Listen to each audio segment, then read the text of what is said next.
أعوذ بالله من الشيطان الرجيم. بسم الله الرحمن الرحيم. يا أيها المزمل قم الليل إلا قليلا نصفه أو انقص منه قليلا أو زد عليه ورتل القرآن ترتيلا إنا سنلقي عليك قولا ثقيلا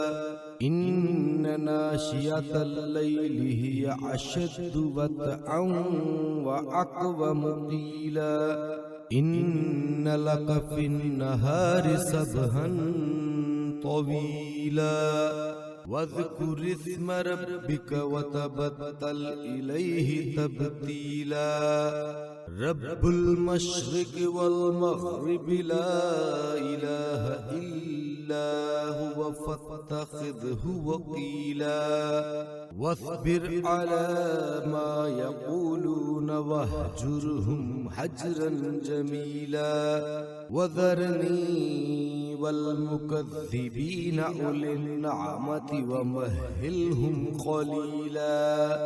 إن لدينا أنقالا وجهيما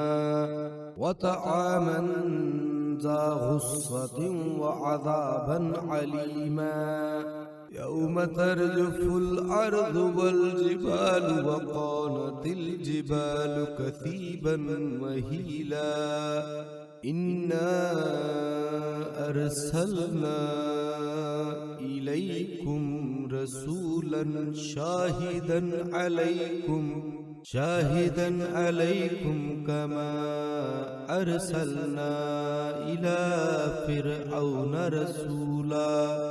فعسى فرعون الرسول فأخذناه أخذا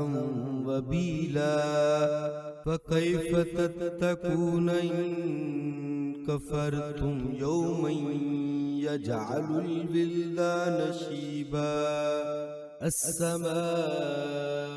منفطر به كان وعده مفعولا إن هذه تذكرة فمن شاء اتخذ إلى ربه سبيلا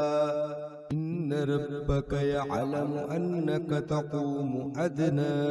من ثلثي الليل ونصفه وثلثه وطائفة من الذين معك والله يقدر الليل والنهار علم أن لن تحصوه فتاب عليكم فاقرؤوا ما تيسر من القرآن علم أن سيكون منكم مرضى وآخرون يضربون في الأرض يبتغون من فضل الله وآخرون يقاتلون في سبيل الله فاقرؤوا ما تيسر منه وأقيموا الصلاة وآتوا الزكاة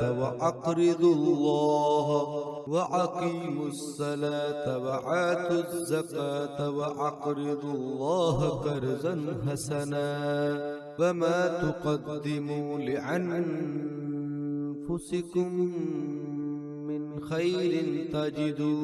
تجدوه عند الله هو خيرا وأعظم أجرا واستغفروا الله إن الله غفور